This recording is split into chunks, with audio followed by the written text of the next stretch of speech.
নমস্কার। এর আগে একটা এসসি কার্ডের অ্যাপ্লিকেশন ডেমো অ্যাপ্লিকেশন আপনাদেরকে করে দেখিয়েছিলাম আমি। সেই ডেমো অ্যাপ্লিকেশন পরে দেখায়নি যে কি করে আপনারা যদি কোনো ভুল করে থাকেন সেই এসসি কার্ডের অ্যাপ্লিকেশনে, সেই অ্যাপ্লিকেশন আপনারা কি করে এডিট করবেন সেই ব্যাপারে আজকের ভিডিওটি হতে চলেছে। তো আজকে আপনাদেরকে দেখাবো, যদি আপনাদের এসসি কার্ডের অ্যাপ্লিকেশনে আপনি বা এসটি কার্ডের অ্যাপ্লিকেশনে বা ওবিসি কার্ডের অ্যাপ্লিকেশনে ভুল করে থাকেন, নিজের নাম, বাবার নাম এবং জন্ম তারিখ এই তিনটা জিনিস বাদ দিয়ে, তাহলে সেগুলো বাকিগুলো আপনি কি করে ছোটোখাটো ভুলগুলো সংশোধন করবেন সেগুলোর ব্যাপারেই এই ভিডিওতে আমি বিস্তারিত বলবো। আমি আবার রিপিট করছি, সেই দিন কিন্তু আমি একটা ডেমো অ্যাপ্লিকেশন করেছিলাম, আজকেও সেই ডেমো অ্যাপ্লিকেশনটারই ডেমো এডিট আমি দেখাবো, আপনারা সেটা দেখে নেবেন। আমি সেই অ্যাপ্লিকেশন নাম্বারটা ইনপুট করব আর আপনাদেরকে দেখিয়ে দিই যে কোন অপশনে গেলে পরে আপনারা সেটা করবেন। দেখুন, এই যে SC card, SC ST OBC দেখতে পাচ্ছেন, এই যে অপশনটা, এই অপশনে আপনাদের যেতে হবে। এই অপশনে গেলে পরে দেখুন, আমি যখনই মাউসটা নিয়ে গেছি সেখানে দেখুন অ্যাপ্লাই ফর এসসি এসটি, এটা প্রথম অ্যাপ্লিকেশন করার সময় দেখিয়েছিলাম। তারপর দেখুন এডিট অ্যাপ্লিকেশন, এই এডিট অ্যাপ্লিকেশন অপশনে যেতে হবে। আমি এই অপশনে ক্লিক করছি। দেখুন এবার এখানে চেয়েছে অ্যাপ্লিকেশন নাম্বার আপনাকে ইনপুট করতে বলছে আর জন্ম তারিখটা ইনপুট করতে বলছে। এবার আমি সেই দিন যে ডেমো অ্যাপ্লিকেশনটা করেছিলাম সেই ডেমো অ্যাপ্লিকেশন নাম্বারটা ইনপুট করছি এবং ডেট অফ বার্থ, যেটা ভুল ডেট অফ বার্থ, অর্থাৎ যার ডকুমেন্টের সঙ্গে কোনো মিল নেই সেই ডেট অফ বার্থটা ইনপুট করছি। আপনাদেরকে শুধু দেখানোর জন্য এটা করছি, এটা কোনো বাস্তবের সঙ্গে কোনো মিল নেই, আপনারা সেটা নিশ্চিত হয়ে নেবেন, এই ডকুমেন্টের সঙ্গে কোনো মিল নেই। যাই হোক, আমি সেটা ইনপুট করে ভিডিওটা রেজিউম করছি। দেখুন আমি ডেমো অ্যাপ্লিকেশন নাম্বারটা ইনপুট করে দিয়েছি, তারপর ডেট অফ বার্থটা ইনপুট করে দিয়েছি। এবার সার্চ অপশনে ক্লিক করছি। সার্চ যখনই করলাম তখনই কিন্তু সেই অ্যাপ্লিকেশনটা এখানে শো করে দিল। দেখুন এই যে অ্যাপ্লিকেশন ডিটেলসটা শো করে দিয়েছে, এটা কিন্তু একদম ডেমো অ্যাপ্লিকেশন, এর কোনো ডকুমেন্টারি কোনো মিল নেই, বারবার উল্লেখ করছি এটা।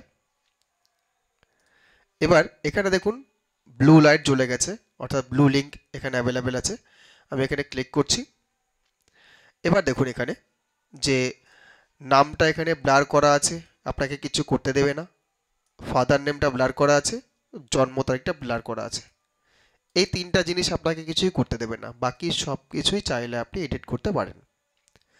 তো আপনাদের ক্ষেত্রে বলে দিই যে এর বাইরে যেগুলো ভুল হচ্ছে, ধরুন এখানে মোবাইল নাম্বার ভুল করেছেন বা আপনাদের আধার নাম্বারে ভুল করেছেন। আমি আধার নাম্বারে কিন্তু এখানে ভুল দিয়েছি, ডেমো আধার নাম্বার দিয়েছি একটা। তারপর ডিস্ট্রিক্ট ভুল করেছেন, ঠিকানা কিছুতে ভুল করেছেন, ঠিকানা ওখানে ডেমো ঠিকানা দেওয়া আছে, ভুলভাল ঠিকানা দেওয়া আছে। তারপর আমি আপনাদের জাস্ট বোঝানোর জন্য অ্যাপ্লিকেশনটা করেছিলাম, ওই জন্য বলছি এটা ডেমো অ্যাপ্লিকেশন। তারপর এখানে সার্টিফিকেট হোল্ডার নাম্বার হয়তো ভুল দিয়েছেন। যাক, এগুলো আপনি সম্পূর্ণ চেঞ্জ করতে পারবেন, কিন্তু আপনার নিজের নাম, বাবার নাম এবং জন্ম তারিখ এই তিনটা জিনিস আপনি চেঞ্জ করতে পারবেন না। ধরুন এখানে আপনার নামটা, সাক্ষীদের নামটা কিছু একটা চেঞ্জেস হবে, বা যে সাক্ষী দিয়েছিলেন সেই সাক্ষী এখন ডকুমেন্ট দিতে চাইছে না, আপনি সাক্ষীর নামটা চেঞ্জ করলেন, এখানে ধরুন অন্য কোনো নাম করলেন, আপনি একটা নাম লিখে দিলেন, এখানে আমি একটা এডিট করে দিলাম। এবার সেটা আপনার যদি সেভ অ্যান্ড কন্টিনিউতে করেন, সেভ অ্যান্ড কন্টিনিউতে করলে কিন্তু আপনার জিনিসটা আপডেট হয়ে যাবে। আমি এটা সেভ অ্যান্ড কন্টিনিউ করে দেখাচ্ছি। যেহেতু এটা সাবমিট করার কিছু নেই, দেখুন থ্যাংক ইউ সাকসেসফুলি আপডেটেড, এটা অ্যাপ্লিকেশনটা আপডেট হয়ে গেছে।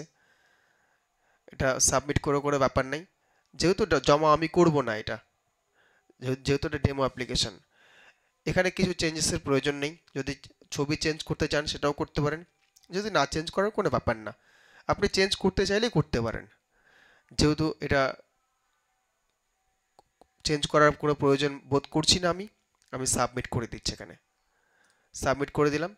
এবার আপনি অ্যাপ্লিকেশনে যেটা অ্যাকনোলেজমেন্ট স্লিপ, আপনি পুরনো সাইটে আবার চলে যান।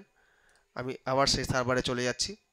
এবার এখানে দেখুন আপনাকে তো ভুল যেটা ফর্ম ছিল সেটা আপনি প্রিন্ট করে নিয়েছিলেন।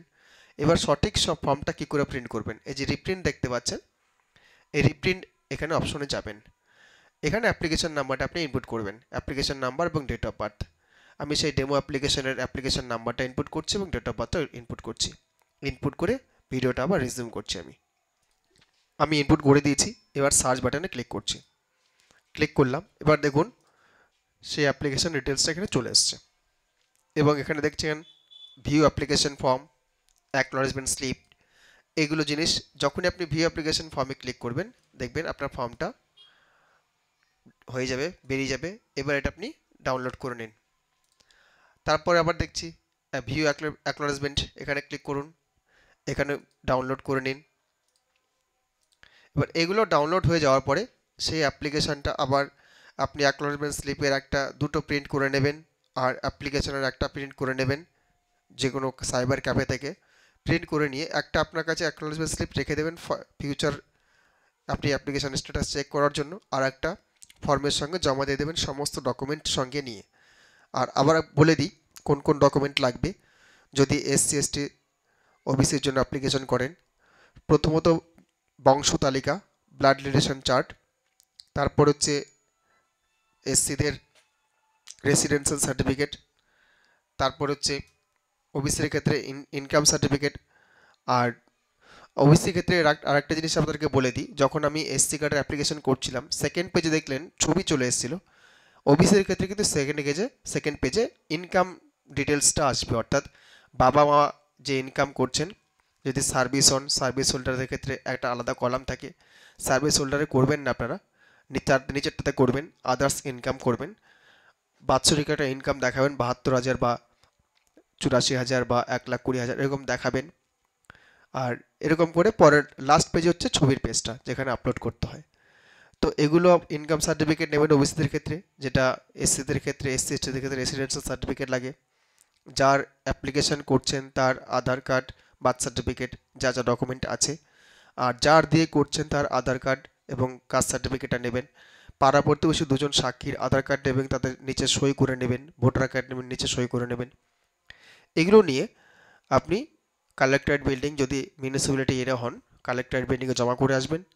আর অথবা যারা গ্রামীণ এরিয়ায় বসবাস করছেন BDO অফিসে গিয়ে জমা করে আসবেন, সেখান থেকে ফরওয়ার্ড করে SD অফিসে চলে আসবে।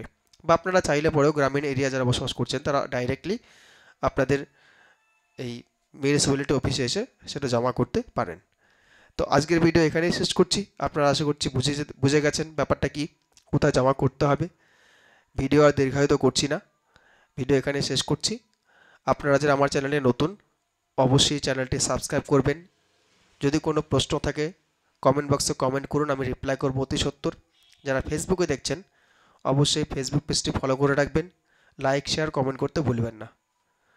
আজকের মতো ভিডিওটা এখানেই শেষ করছি। ধন্যবাদ।